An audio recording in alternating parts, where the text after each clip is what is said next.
Welcome to Thrive Deeper, the show based on the Thrive Bible reading guides. This is an ongoing conversation about God's Word with Thrive author, Dr. Matthew Jacoby. Good morning, Matt. Morning, Stu. Thrive Deeper.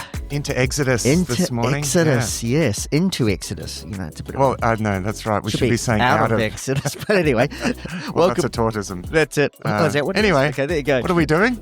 Exodus.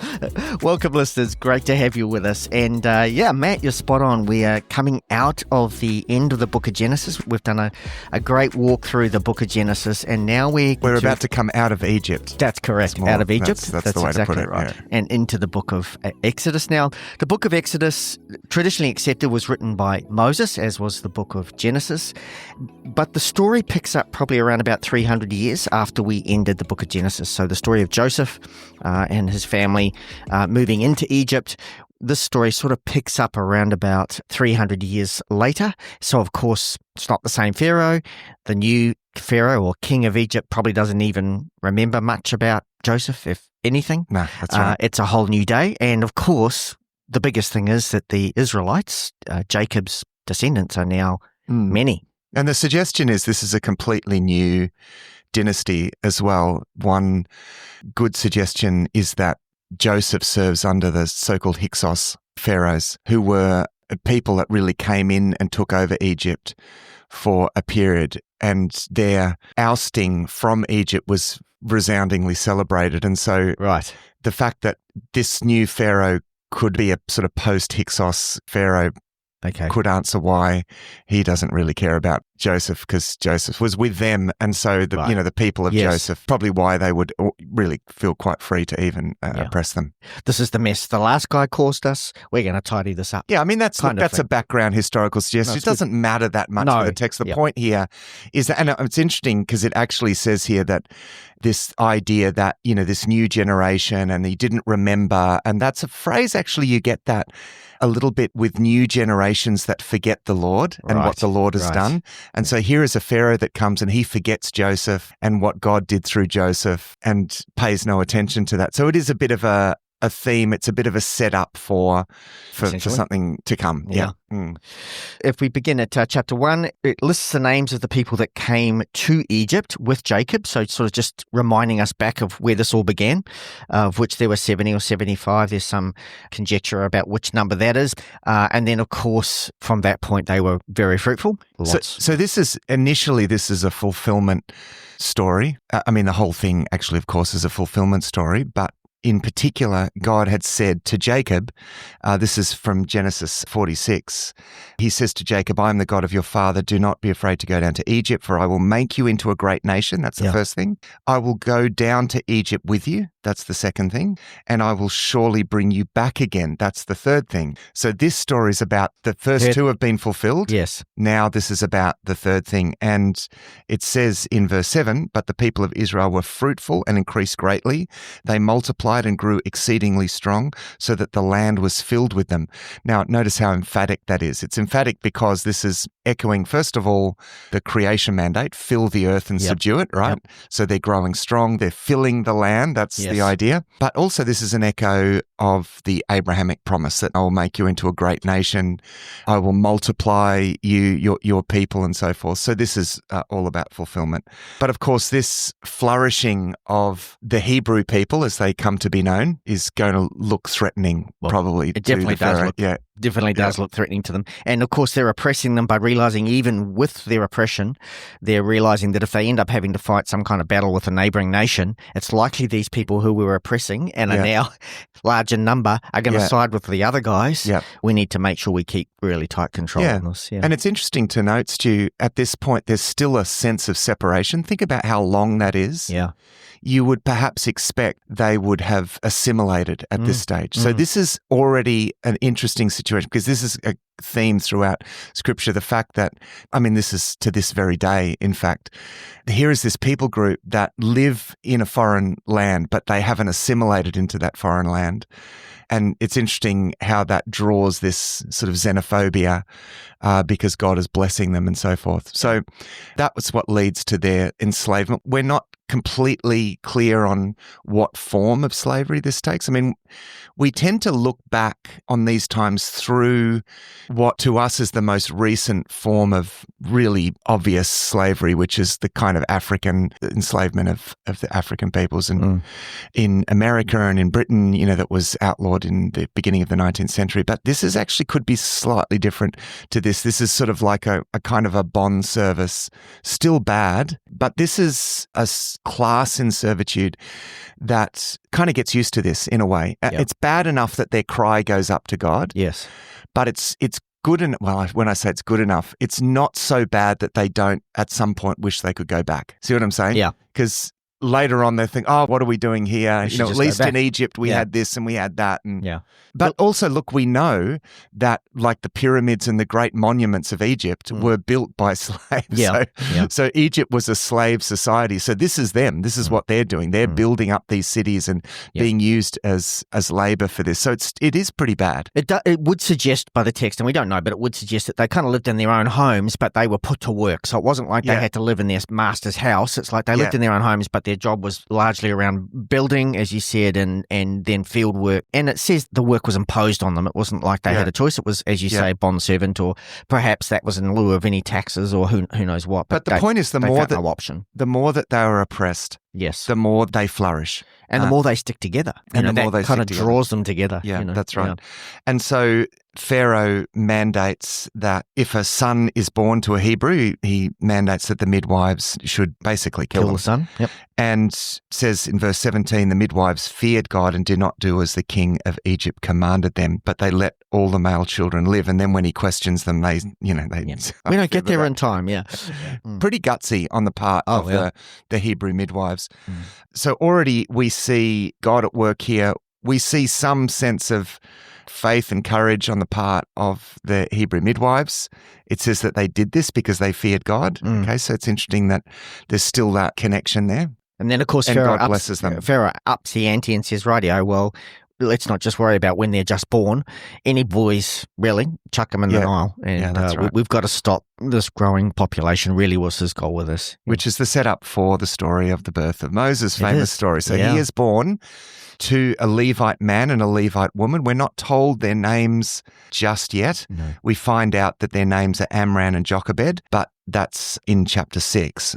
At this stage, what's important is their tribe. They're from the tribe of Levi, because it's important that Moses is a Levite, because he's the one that's going to set up the tabernacle and establish the law, which becomes the role of the Levites to both teach the law and tend the tabernacle. So when he is born, he's hidden. When he gets to 3 months, his mum can't hide him anymore. So she builds a basket and puts pitch tar around it to make sure it can float. And she puts it in the Nile and she casts him off into the Nile. I mean, imagine that as a mother doing that. Now, it's interesting, though, Stu, that there are other ancient stories of children being put into the Nile. There's a story about the god Horus being cast into the Nile. There's a story of a Mesopotamian king that's put into the Nile. And again, some critical scholars will say, oh, well, you see, it's just like he's just using a, borrowed form. But actually, no, what she's doing in a sense, this is a gesture of, in a cultural form that was understood at the time because they would have been familiar with these stories. This is a gesture of essentially giving your child over to God. Well-known cultural idiom. How do I've got nowhere else to go. So what am I going to do? Of course, the first thing you're going to think of is that, right? Because you're familiar with these stories. Yes. Even though they're pagan stories or whatever, the gesture itself of giving the child over to God, in their case, it's the true God, right? Yeah. So they're going to it's natural way to respond in a situation. Still an enormous amount of faith in that. To do that. And this isn't just a newborn, as you say. She's built a relationship with the child for 3 months. She's nursed this child for 3 months. That's right.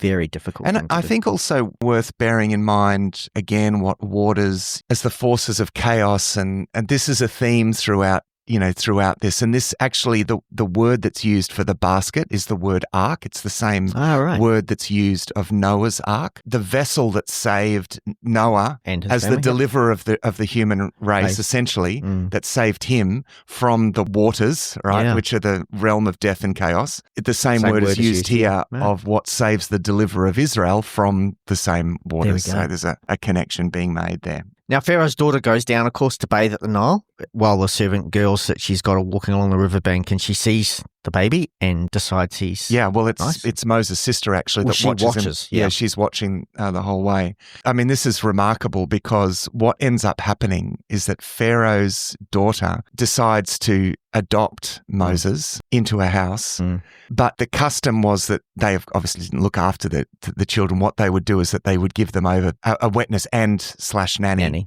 to look after until they were about 3 years old, and they would pay that person. So what happens now is that Moses is actually given back to his mother as the wet nurse and his nanny to actually look after until he's old enough to enter the palace. So what's remarkable about this is that his mother actually, after this step of faith, actually receives him back after giving him over to God. And she's actually paid to look after her own child now. Now, of course, he's given over to live in Pharaoh's household. But even that, and I know that feels like a heart-rending sort of thing, and certainly it would have been. But remember the circumstances of the Israelites at this point.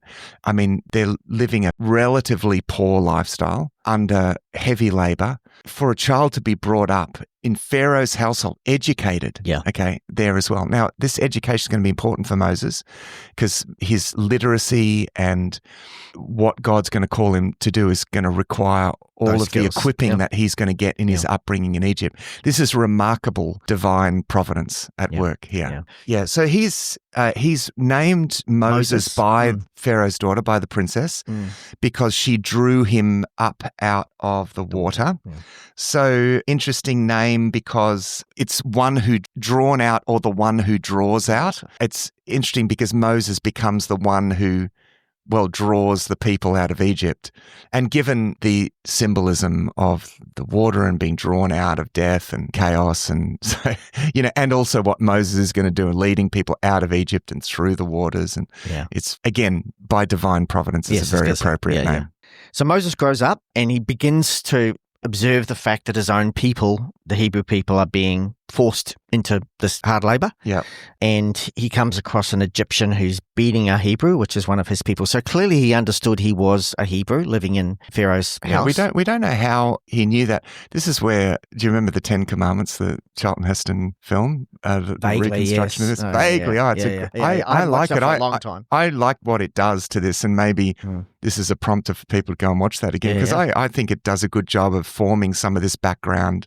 They're doing what The Chosen does, giving a little bit of backstory here. And I like what they do. Anyway, they come up with a scenario with how he discovers his, ancestry. But some of these details are less important than the fact that he does. And it's interesting, Stu, that when he comes across the Egyptian master beating the Hebrew slave, this is a fairly self-confident Moses here. This is a Moses who thinks, I'm going to take matters into my own hands, sort this out. That's right. Maybe, probably feeling a sense of call, perhaps, I guess. A sort of burden for this. That wouldn't surprise me. I mean, look, it's dangerous to read between the lines. But the point is, he kills the Egyptian. This is a risky action to take. I mean, he thinks he gets away with it. And he thinks this is going to endear him to this people. But he just gets this wrong. This is Moses running ahead of God here. And he is going to be the deliverer, but it's going to be not by might and by power, as the prophet said, but by my spirit. It's going to be in a completely different way. So this is a fairly self-confident Moses that's stepping out and taking things into his own hands.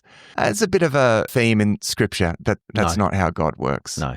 But I think lest we be a little unkind to Moses, there's probably a fairly significant level of righteous indignation about watching what's happening to his people, and he's just emotionally reacted poorly, poor discipline, obviously. But of course, he thinks no one's seen, but clearly the next day he sees two Hebrew slaves, essentially, or people fighting, and he asks them why they're attacking each other, why are you attacking your neighbor? And the Hebrew straight away comes back and says, "Who are you to judge us? You're the one who killed the Egyptian. We saw what you did." So, which for the Hebrew slave that was being beaten by the guy that Moses killed, I mean, it's a big thing to see a prince of Egypt killing that guy and saving you. That's a pretty big moment. Yeah. So he would have gone and told everyone, "Oh, guess what just happened to me? That's right. I was being beaten, and this, Moses, this prince comes along and kills the slave driver." And so he possibly thinks this is going to endear the people to him. It doesn't. This is not really happening. Well, probably because they were concerned, we just don't need to create tension between us and the Egypt. It's hard enough as it is, mate. Don't make it harder for us, okay? Yeah, which is when we get to chapter 5 in the next episode, we'll see that becomes a bit of an issue. So he realizes, look, this is out there. This is really out there now, and this is going to cause me problem. And so it says that he was afraid. And certainly Pharaoh did hear of it, and he, he's after Moses. He sought to kill Moses. So the reason why he wants to kill Moses is because this is clearly a kind of rebellion. Yeah. This is the start of exactly what he was trying to prevent. Exactly. It's the start of exactly what he's trying to prevent. So he sees Moses has turned. This is really, really dangerous.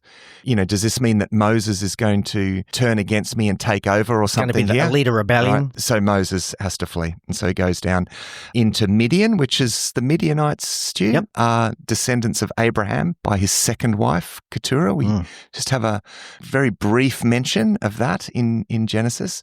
But part of that brief mention is that she has a child, and that child is Midian, from whom the Midianites come. So these are sort of distant relatives. They have a connection with the God of Abraham, it seems. They don't really know him the way that Abraham knew him, but there's a sense of the God El in some sense, sort of vague sense. And actually, the household that Moses ends up coming into in Midian is the house of a Midianite priest. So a priest of El. It's interesting connecting it, but I've skipped forward. So what happens in between? The priest of Midian, as you say, has 7 daughters, and they were coming to draw water from the troughs to water the father's flock. A number of shepherds arrived and went away, but Moses came to their rescue, and he watered their flock for them. Basically, he took care of it. And must have been a pretty buff sort of guy to ward off all of those shepherds. To take them on. And no doubt he would have been, because again, he's brought up in Pharaoh's household. He would have been healthy, pretty robust kind of guy. He would have been Egyptian clothing, maybe. Probably, yeah, I would say he would certainly have had Egyptian clothing, and he would have been taught to fight as well. So I think he's pretty effective. Now, it's not quite the sort of skills that that God's going to be interested in, because it's going to be a long time before he becomes the deliverer that he assumed he was. So, of course, when they return to their father, this is the daughters, Ruel. He's also referred to as Jethro. Yes. This is always a little confusing with biblical names, because sometimes they can be known as by a couple of different... The suggestion is Jethro was his first name and Ruel was his clan name. It's the same person. Good point to raise there. He asked, why have you come back so quickly today? It's like, how on earth have you watered the flock in the amount of time you've had? And they, of course, told him an Egyptian rescued us. So that would give us a clue to the fact that perhaps the shepherds were fleeing because they thought he was an Egyptian wearing Egyptian clothing. He rescued us from the shepherds, and he even drew water for us and watered the flock. Of course, Dad goes, well, why didn't you bring the guy back here? I'm not sure whether he was thinking about his 7 daughters or hospitality. Probably. Yeah. Well, probably. So he gives his daughter Zipporah to Moses as a wife, and she gives birth. It's very sort of brief, because there's a fair bit of time is transpiring here. Yes, yeah. They have a son, Gershom. And this is where we get this statement. Okay, so this is happening. Moses is there. Now, he's going to be there for about 40 years. That's significance to 40 years in the desert. Can you think of another time where, that talks about 40 years in the desert? Well, of course, this is going to be a theme of Moses' time. So he spends this 40 years in the desert, and this is a very humbling time for Moses. He's working as a shepherd for his father-in-law, and it's at this point we put the pieces together, we realize this is about a 40-year period. But during this period, and the text makes a very important point, it says, during those many days, the king of Egypt died, and the people of Israel groaned because of their slavery and cried out for help. Now it says, many days in the ESV here, but this is like many years actually. Just says after a long time. Day is a very flexible, Yeah. it's a very flexible term in the Bible. It says their cry for rescue from slavery came up to God. And it's interesting what it says here. It says, and God heard their groaning, and God remembered his covenant with Abraham, with Isaac, and with Jacob. God saw the people of Israel, and God knew. It's very emphatic, all of these statements about God's, essentially his faithfulness. Yeah. It's not he remembered, oh, that's right. It's not that kind of, he remembered. I think we sometimes can read that, oh, what? So God forgot until this happened, and then he suddenly, oh, that's right. No, that's not what it means. They're basically saying he was being faithful to. Yeah. He remembered. He was being faithful to his covenant. Yeah. That's right. So Moses is tending his flocks, and in the ancient Near East, you would go quite far afield to find pasture for your sheep. This is desert, so you would go from various watering holes, and it would take you quite a long way from home. And he's kind of moved towards Egypt and to Horeb, the mountain of God. Mountain of Horeb, that's which right. is also Mount Sinai, another name for Mount Sinai. That's right. And he sees this bush burning, and God, it says the angel of the Lord. Now we've met the angel of the Lord, spoke to Hagar, but we meet the angel of the Lord here, which is God present and doing something in a particular space. This is, whenever it speaks of the angel of the Lord, this is really God in some very, well, dare I say, incarnate or specific present form. So, the angel of the Lord stood before Joshua, for example. So whenever God becomes visible or manifest, it often refers to as the angel of the Lord. Of course, to protect this sense that God is not just a local deity, but protecting this notion of God as the infinite, eternal creator. So the angel of the Lord speaks to Moses out of this bush that is burning but is not consumed. Now, fire becomes, we've already seen this as a symbol of the presence of God.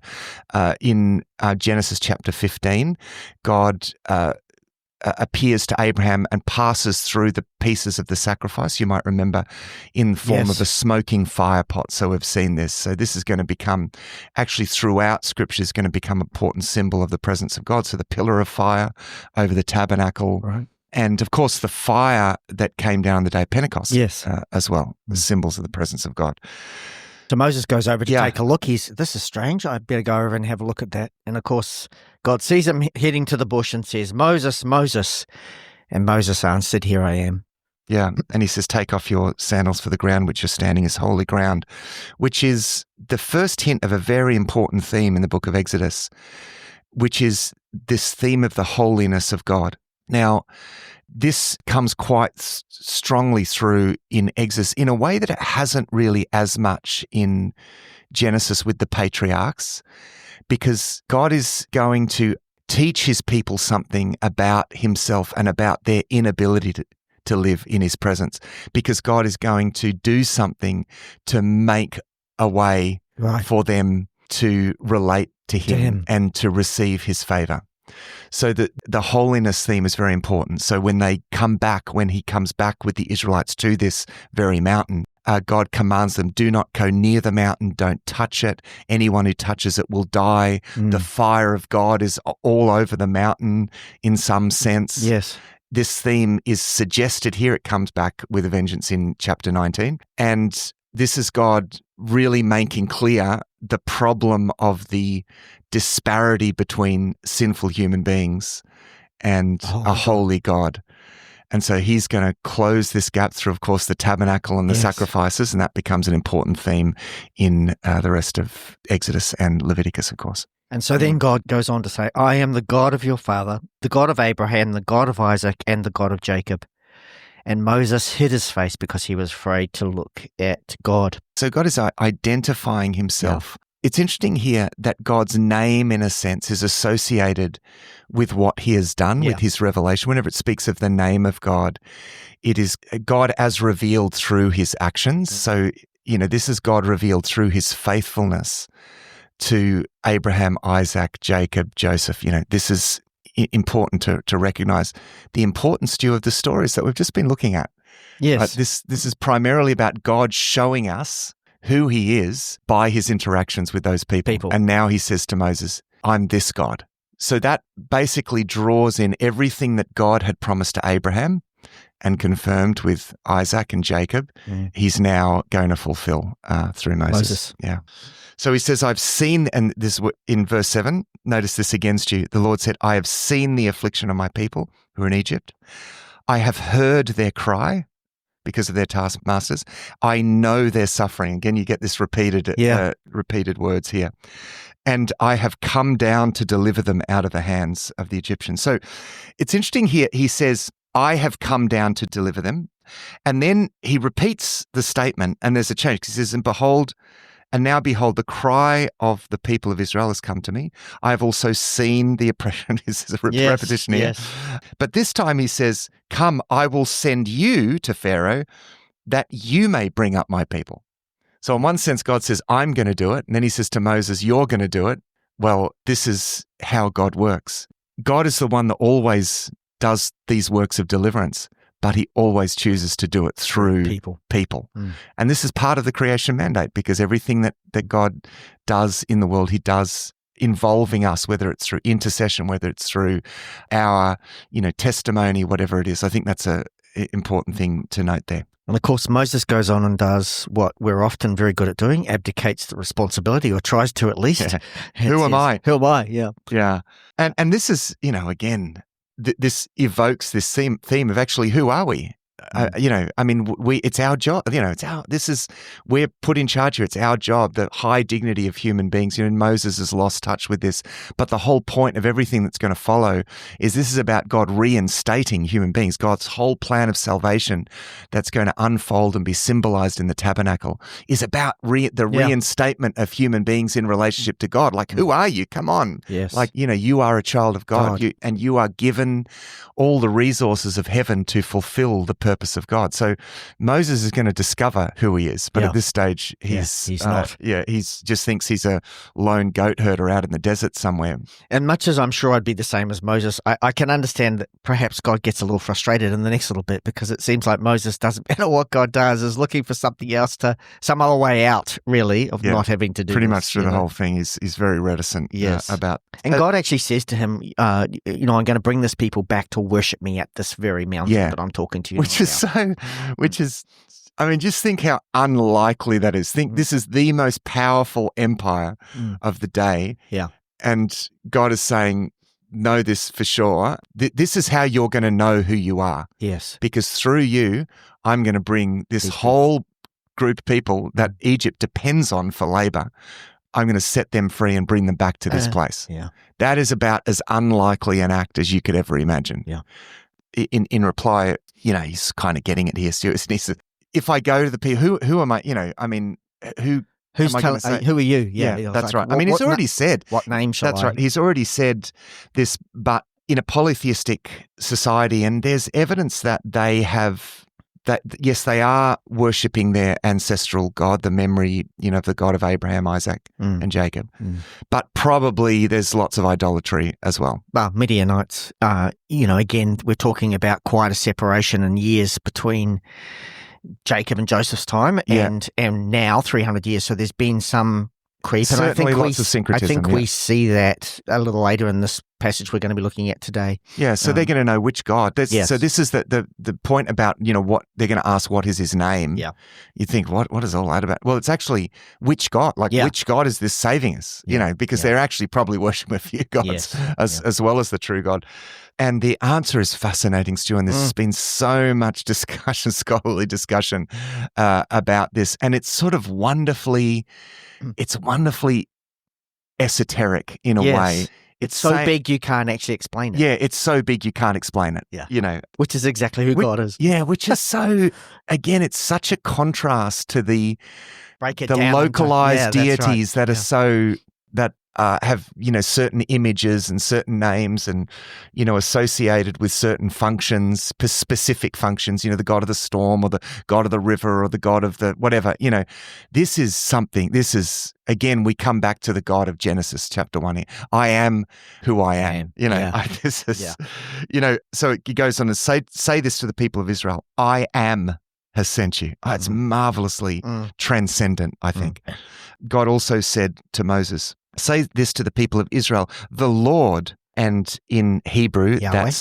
It's just consonants because Hebrews that created without going into too much detail, they always left the consonants there. They never added vowels, partly because of scruples around saying the name of God. Right. And so it was left as YHWH. So Yahweh is generally the way that we pronounce this is pronounced. So when you see the Lord, and the reason it's put the Lord, that when the Hebrew Bible was translated into Greek by Jewish translators, rather than spell out or translate the name of God, again, because of their scruples around the use of the name of God, they put kurios, the word for Lord, in there. Right. So this is how in English Bibles to this day, and I think this is still partly respecting those Jewish scruples around the name of God, we use the Lord in capitals. So that's how we end up with that. Just quick explainer. That's great. Like I think for us as Christians, we understand the meaning of that commandment and articulating that, I think is fine. So Yahweh is the word behind that. And some translations do translate that Yahweh, or another way in which that is pronounced is Jehovah as well, traditionally. Okay. So Yahweh or Jehovah are two different ways of rendering those, just with different vowels, rendering those consonants. Now, Yahweh is related to the verb to be, or I am, so it's related to that. So it's like a name form of that I am verb. So related. Yep. Without going into too much detail. So this is who God is and what a name. But he does say, when you go to them, say, the Lord, the God of your fathers, the God of Abraham, Isaac, and Jacob has appeared to me. So he's still identifying himself, even though, because the God of Abraham, Isaac, and Jacob isn't really a name. It is, however, the content of that name in that sense. It is who God has revealed himself to be. But the name is meant to point to who God has revealed himself to be through the patriarchs, as it says there. Right. So this is the God that he is to say he is representing. He is to say to them, I've come to lead you. This God is going to lead you into the land of Canaan. So this is that third part of that promise that we talked about earlier, Stu. He's going to lead them back to the land. And he says that they will listen to your voice, and you and the elders of Israel shall go to the king of Egypt and say to him, the Lord, the God of the Hebrews, has met with us, and now please let us go a 3 days' journey into the wilderness, that we may sacrifice to the Lord our God. But I know that the king of Egypt will not let you go unless compelled by a mighty hand. And the compelling by a mighty hand and doing the impossible is exactly what God wants to do before his people. That's the story that we're going to come to. So, of course, he says that he's going to stretch out his hand and strike Egypt with miracles, and I will perform it. After that, he will let you go, and I will give this people such favor in the sight of the Egyptians that when you go, you will not go empty-handed. Which is interesting because, remember, in the latter chapters of Genesis and when we're reading the Joseph story, it referred to shepherds as the despised people in Egypt. So this is going to be flipped and they're going to find favor with the Egyptians. Now, is this because of the miracles possibly that happen, the plagues upon Egypt? Possibly they're going to recognize that God is with them. Yeah, I think it's the best guess. Yeah, is it more out of fear and so they're going to, they're going to give them gifts. We don't know exactly, but that's probably what's behind this. And so there's a sense in which, he says, and therefore you're going to plunder the Egyptians. And plunder is in a way a sign of victory. So you a lowly slave class are going to come out with all of the trappings of victory. Yeah. But of course, Moses, what if they won't believe me though? He's still struggling with this. Yeah. So in summary, he's given these signs. God says, the staff in your hand. The staff of Moses, Stu, is actually an important character in this story. So let me just say something about that. Your staff was your identifier. It was like your passport. Right. In a sense. Remember the story of Judah and Tamar, and how Yes. Judah, thinking that Tamar was a prostitute, slept with Tamar. She demands a pledge though for that because he can't pay her right then, and so she demands his staff. Right, his staff's like holding, like a hotel will hold your passport. Yeah, that's essentially what that is, because your staff was unique to you. It often, was marked in certain ways to identify that it was yours. So, yes, staffs are important and very personalized. And Moses is going to take his staff. He's going to do a lot of things with his staff, and it's in some way going to identify him. So it's interesting sort of symbolism. There's also the staffs at one point when the people rebel against Moses and Aaron. He takes the staffs of the elders, and the staff that buds is the staff. Yes. It's the staff of Aaron and Moses that bud. But he also does use the term, what have you got in your hands? So I think, to some degree, he's kind of saying to Moses, what have I already given you that I'm going to use through you to achieve this goal? Yeah. I mean, I think that's, and I know a lot has been made of that, that God uses what we've got. And look, I think that's valid from a preaching point. I think this is where the importance of the staff as an identifier of the person is important. It's God saying, I'm going to use you, right? As you are with your staff. It's not, he's not armed. No. He hasn't got a sword in his hand. He's just got a staff, right? Yeah. He's got his personal identifier, which is also his shepherd's. Yes. The staff, your rod and your staff, they protect me, right? So the staff wasn't only an identifier, it was for used, guidance and protection. That's for guidance and protection. So shepherds always had staffs. Moses the shepherd being called into this, not Moses with a spear and a sword. No, that's right. All he's got is his staff. So it's more about that, I think. So he gives Moses these signs, and this is partly for Moses, but it's also going to be for the people. Initially, it's for Moses. He says, throw your staff down, it becomes a snake. And then he commands him to reach down and pick up the snake, which you normally wouldn't do. But when he does it, it turns back into a staff. The symbolism of the snake that is associated with Egypt somewhat, if you look up a picture of, I don't know, Tutankhamun, let's say, and you'll see that famous headdress, and you'll see the serpent on the forehead of the headdress. It was a symbol of Egypt, but as we know, it's also a symbol of the forces of chaos and the chaos dragon. And, we looked at that in Genesis because, of course, Satan appeared in the form of a serpent. So there's some connection there, possibly. Then the next sign is the sign where he puts his hand inside his cloak, draws it out, it's got leprosy, and then his hand is healed of leprosy. Again, God is going to cleanse and consecrate his people. I think there's importance in that sign about what God is about to do with this people that are like a society of lepers, probably not much better than that. And certainly skin conditions become a symbol of the human condition. It's like an outward symbol of the inward state of humanity. Right. That's a bit of a theme in Leviticus.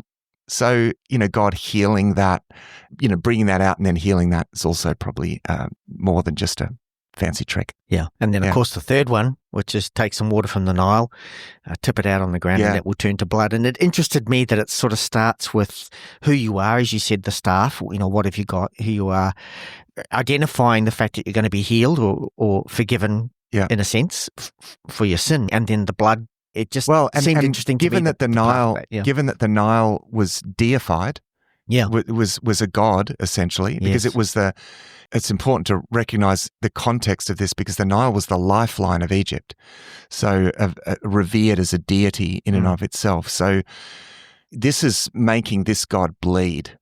I mean, this is it's a powerful. So you think of the sequence. So the power over the serpent, the healing of the disease, leprosy. And all of that symbolized, and then making this god, the god of Egypt, bleed. This is victory over the gods of Egypt, in a sense, symbolized here. So these signs, I think, are important indicators of what's about to happen. And we're going to get more signs. There's lots of signs to come. Yes, there are. And they're all very, very significant, but we'll cover that. But Moses still isn't convinced. No. Please. I'm not a good speaker. I can't really communicate particularly well. I never have, and I probably never will. God kind of says, hang on a minute, who made Yeah. the mouth you're speaking out of? Is it not the Lord? Now go, I'll help you speak and I will teach you what to say. And then Moses still again says, oh, can you pick someone else? It's one of the funniest verses in the Bible. Yeah. It's, Moses said, please, oh Lord, can you send someone else? Like after all of it, like that's his kind of final statement. Lord, okay, I've got nothing else. You've answered. Can you just please send someone else? Yeah. I mean, he's really reticent. I love this, Stu, because so am I. This isn't the cocky Moses that thought that he was going to be the the great deliverer. This is a humbled Moses, and it's not. Look, it's probably not the right sort of humility exactly, because what God is asking for here is faith, and so. But I find it quite encouraging that here is the second most well-known character in the Bible after Jesus. Yeah. And, he is really struggling. He's really struggling. I mean, he's going to do amazing things as we're going to see, but it's a struggle at first. And I think we can laugh at that and that's okay. But the reality is for many of us, when we've seen God do amazing things in our lives and he asks us to take another step, often we'll hesitate. We're not willing to take that step or we're not willing to do that thing. And so I think it's important for us to see ourselves in this God as faithful through our lives, and yet still we're reluctant to step out in faith at times. Yeah. So Aaron, as it happens, is on his way to meet Moses. I mean, probably God must have spoken to Aaron and told him to go out. Aaron would have thought, I can't imagine Aaron could have had any communication or any word that Moses even still existed. I think it's fair to say he may well have thought that Moses had died. But he's coming out. I mean, maybe he's coming out for some other reason, but he comes across Moses in the providence of God. Yeah. And God says this. And so Aaron becomes important in this because Aaron, who seems to be quite an articulate individual, he's given as the sort of mouthpiece of Moses. But the important thing is God still wants it to be Moses. So God says, I'm going to speak to you, Moses. Sure, okay, you can tell Aaron. So it's not God bypassing Moses. This is important here. I'm still going to use you, Moses. Right? I'm going to give you a crutch. Okay, I'm going to give you a crutch for your flailing faith here, but it's still going to be you. Okay, you're not letting you off. And it actually says in my translation, then the Lord's anger burned against Moses. God was, I've shown you all these things. I've been faithful to you, and you still can't step out here. And I think that's important as we go into the next section here, where this really weird story. Yeah, but it's important. It's important too, Stu, because. Remember, like I said, there's a wrong kind of humility. This like God will never use me and I'm just nothing. That's actually not that's not humility. There's one definition of humility that I love. It's not thinking less of yourself, but thinking of yourself less. God has called us to a high calling, and we have the resource of heaven at our disposal to do the will of God. So when we're called to do the will of God, this kind of response is just a lack of faith. It's a lack of belief in God. So this unwillingness to step out like, oh, I'm so unworthy and I'm not good enough, that's not the kind of humility that God is up for. Look, neither is the kind of brash self-confidence that Moses initially have. Humility is a dependence, a belief in and dependence on the power of God. So it's the belief here that God is looking for in Moses. So he goes to his father-in-law, says he's going to go back to Egypt. He takes his whole family, Stu, which means that this looks permanent. If he was just going to go and do something and come back, his family would have stayed where they were, but he takes his family with him on, I might say, quite a risky mission. So there is a step of faith here. This is him, I should say, also similar to Abraham, leaving he's been there for 40 years, Stu. Yeah. This is him leaving his everything he father knows behind. His father's household, father-in-law, sure, but as much of a father as he's had. So he's been taken into that household. Yeah. Again, not the sort of thing that you would normally do. Remarkable with Abraham when he did that, because you wouldn't normally leave with your family. So this is a step of faith, not unlike Abraham in the end. And so it's probably no surprise that he struggled with this, lest we give, Moses a rhetorical beating, and think less of him because it is actually a significant step of faith that he's got to take. So he heads back. God tells him that the people who were after him because of what he'd done have now died, so he's safe to go back. Yeah, and it's interesting that it says here, Stu, it says he took his wife and his sons and he went back to the land of Egypt. And it makes a point of saying, and Moses took the staff of God God's in his staff. hands. Yeah. So again, the fact that the staff is his personal identifier, what this is essentially saying is that Moses is the staff of God. Moses is going to use his staff to do all of these things, but this is a symbol of the fact that Moses himself is like the staff of God. You know what I mean? It's totally. Because the image, it's the whole theme of image bearer. Yes. You know, God created them in his image. And so just as the staff is like the passport or identifier of the person, so Moses becomes the identifier of God, in a sense. The one who points to God, reflects the image of God. Yeah. And so Moses is going to be a staff in the hand of God. I just love that. Yeah. It's something that you might miss. Yeah, Moses took the staff of God in his hand. It's this sentence that's sort of added there because it's setting us up for something pretty amazing that's going to happen. But before something amazing happens, Stu, something really weird happens. God says to Moses, well, there's two weird things here, actually. Okay, the first weird thing is that God says to Moses, when you go back to Egypt, see that you do before Pharaoh all the miracles that I've put in your power. Yeah. Pretty impressive stuff. But then he says, but I will harden his heart so that he won't let the people go. Why would God send Moses to do and then make it these signs difficult for him to do? Which the signs that are intended to actually convince him that this is God, and then God actually harden his heart so he doesn't pay any attention to that. It seems completely nonsensical. And the sense behind this is that God is going to, and this hardening of the heart thing is going to happen all through this episode. It's actually amazing that the fact that Pharaoh just holds on and won't relent for so long. But what it means is that God's power is made manifest over all of the gods of Egypt in a way that it would not if the situation was more, let's say, if this was easier done. Right. So he's kind of ramping up the impossible. But you'd think, okay, this doesn't seem fair for Pharaoh, right? How can Pharaoh be blamed if God is hardening his heart? But this is an interesting verse in Matthew chapter 13, Stu, where Jesus says that those who have will be given more, and those who do not have, even what they have will be taken from them. And he's talking about ears to hear and eyes to see. He's talking about their hearts, because he goes on to explain this, because they've hardened their hearts. So what Jesus says there is, to those whose hearts are hard, God will make their hearts harder. Yeah. But if your heart is soft, God will soften your heart even more. So Moses is not perfect, but he has a soft enough heart still to God. It's not that God can't soften a hard heart either. But what you see here is God softening the hearts of some and hardening the hearts of others. This is this polarizing effect that is an act of judgment of God. So part of the judgment upon Egypt is God judging Pharaoh's hardness of heart by making his hardness of heart harder. That's what's happening here. So that's the first. That's the first slightly strange thing. It's interesting here, though, that he says, then you shall say to Pharaoh, thus says the Lord, Israel is my firstborn son. And I say to you, let my son go that he may serve me, because the firstborn son is going to be important. Important, yes. Okay. So then the next thing, verse 24, and why don't you read this, Stu, because this is a strange one.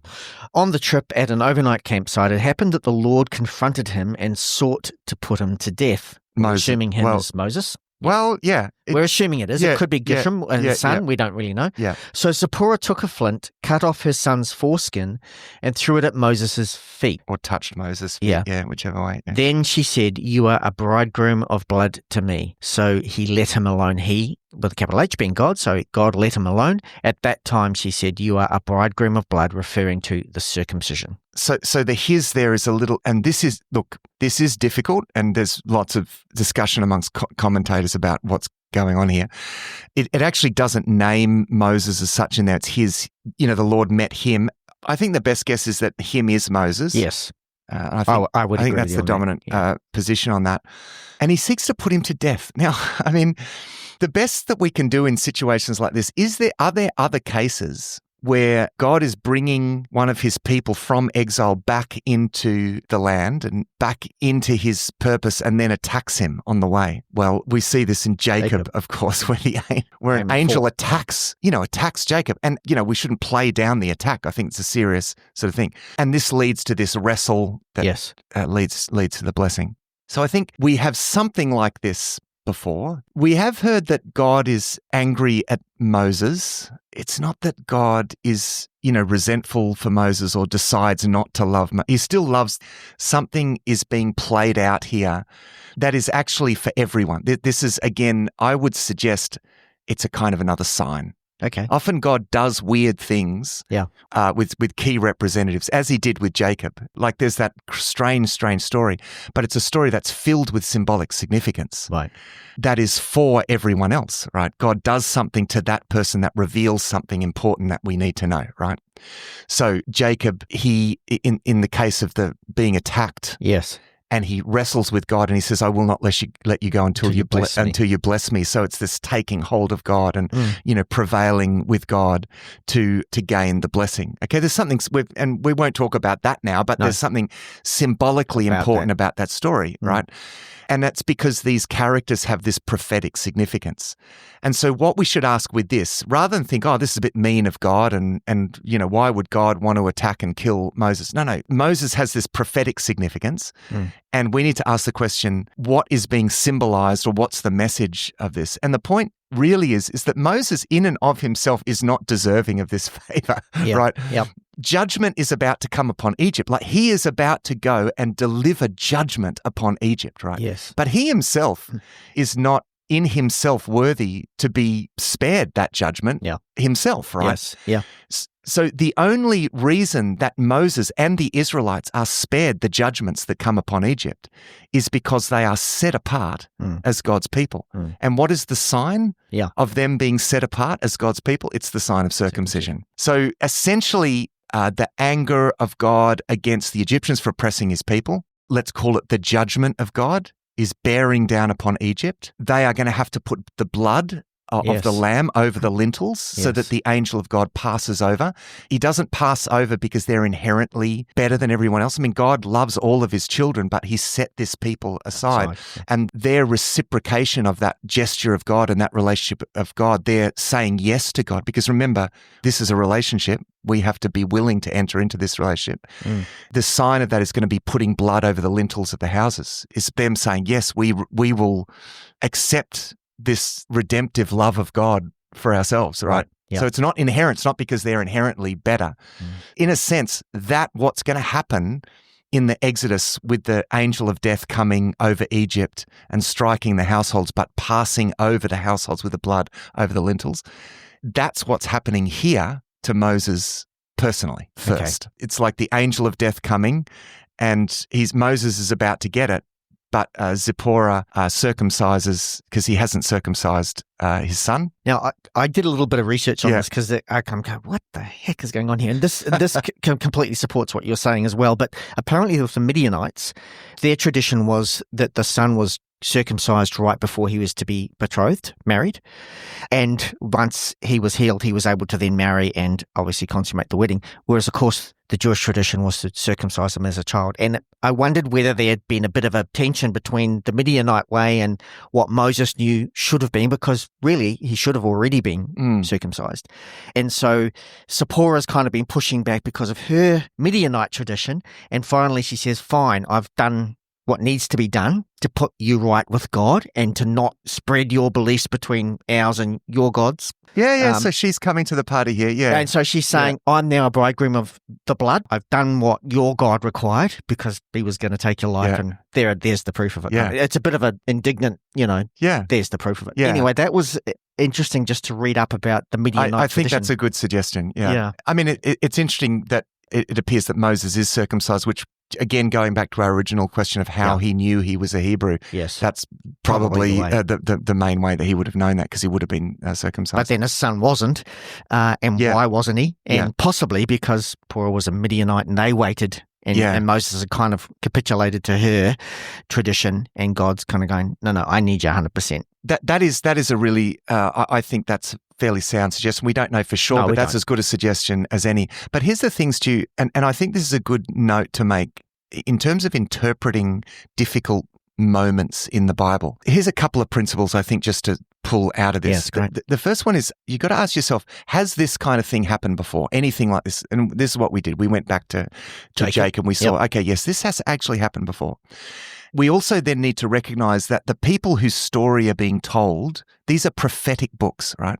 And the people whose story are being told have prophetic significance, right?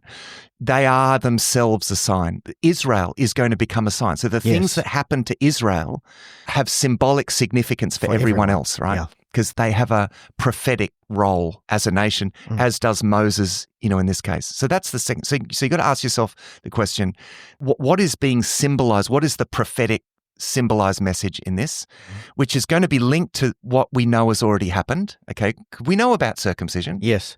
We know that that's the sign of the covenant. It's the thing that symbolizes the fact that God has chosen this people, and it's their reciprocation of that. This is the way, in a sense, Abraham says yes to God. Yes. And Abraham's descendants. So we know that. But we also know what's about to happen as well. And often these things can somewhat connect with what's happened in the past, but also point to what is about to happen as well. And we also know that the angel of death is bearing down upon Egypt, and the Israelites are only going to be saved because they put blood over the lintels, the sign of, again, another sign of the covenant. Yeah. Right? So this is, great. I think that they are all really good clues. The clues are in the text. Best way to interpret Scripture is with Scripture. Yeah, that's great. As the saying goes. So as we close out chapter 4, Moses and Aaron are reunited. The Lord had already said to Aaron, as you alluded to before, Aaron had been told to go and meet Moses in the wilderness, and so he met with him at the mountain of God, and Moses then tells Aaron everything that's been said to him. Yeah. So they go before the people. He performs these signs that God had commanded him to perform, and says in verse 31, and the people believed, and when they heard that the Lord had visited the people of Israel and had seen their afflictions, they bowed their heads and worshipped. So that sets us up now. Their faith is going to be tested in the next chapter, and we'll look at that in the next episode. But Sheila, I just want to pull back for a moment on this story, because it's always good to get the big picture here. So this is all about fulfillment. God has not forgotten. Time has passed. They may have forgotten, but God never forgets. They may have given up hope, become so entrenched in their lifestyles. God hasn't. The passing of time does not lessen God's commitment. Just because lots of time passes, it doesn't mean that you're not going to see the faithfulness of God. We give up, right? We give up. We forget. I've prayed prayers that I believe were in line with God's will that I had forgotten about, and then sometimes like a decade or so later, I've seen God come through with that. I had given up. I'd stopped praying, but God doesn't forget. He puts a pin in our prayers. Yeah, that's great. And he remembers when we pray according to his will. Moses, he's coming back at around 80 years of age, Stu. This is an old man now that is coming back. In his youth, in his heyday, as an energetic, probably 40-year-old, he's strong, he's confident. God says, no, that's not what I'm looking for. It's not what I'm looking for. He spends 40 years in the desert. Now, we all have our desert periods. We have times of waiting. There are always times of preparation. The Moses that comes back to Egypt is a different Moses from the one that left Egypt. But the main thing that distinguishes the Moses that comes back is that he had met with God. He had met with God. And he has a flailing faith, but he has enough faith that he actually obeys God. He leaves Midian and he comes back, and now he is poised to be the staff in God's hand because, and this is the big one, we are not the ones who have to do the things that God wants to do with our skill, with our strength. It's God that does it, but he always does it through us. We are the staff in the hand of God. Thanks for listening to this episode of Thrive Deeper. Our home on the internet is thrivetoday.tv. You can contact us, ask questions, see all our resources and much more at our website thrivetoday.tv. We really appreciate the questions and thoughts about what you're reading as we go through the Bible with Thrive. Until next time, our prayer is that these shows will inspire you to go deeper and thrive.